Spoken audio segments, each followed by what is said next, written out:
നമസ്കാരം കൂട്ടുകാരെ. പഴങ്കഞ്ഞി കുടിക്കാത്ത ആൾക്കാരുണ്ടെങ്കിൽ നാളെ തൊട്ട് പഴങ്കഞ്ഞി കുടിച്ചു തുടങ്ങിക്കോട്ടോ. അടിപൊളി ഒരു ഐറ്റമാണ്.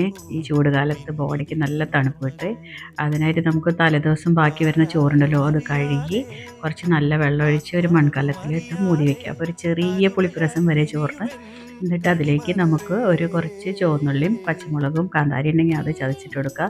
വീട്ടിൽ ഉറച്ച് തൈര് ഉണ്ടെങ്കിൽ അത്, അല്ലെങ്കിൽ നോർമൽ തൈര്, പിന്നെ തലേദിവസത്തെ കറി എന്തെങ്കിലും. ഇപ്പം എൻ്റെ കയ്യിൽ കുറച്ച് മാമ്പഴ പുളിശ്ശേരി ഉണ്ടായിരുന്നു, അതും പിന്നെ ചക്കക്കുരും ചീരയും കൂടെ ഒരു തോരൻ വെച്ചതാണ്, അതും ഇട്ട് കൊടുത്തു. പിന്നെ ഒരു ഉണക്കമീൻ വറുത്തതും കൂടെ വെച്ച് കൊടുത്തു.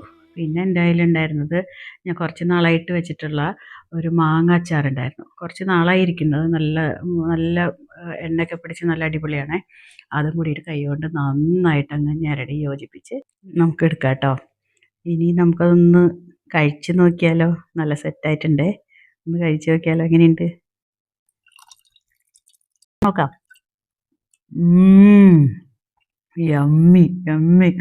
ഇത് നിങ്ങൾ പരീക്ഷ നോക്കിക്കോ, വെറുതെ പറയുന്നതല്ല, അത്രയ്ക്കും ടേസ്റ്റ് ഉണ്ട് കേട്ടോ. അടിപൊളിയായിട്ടാണ്.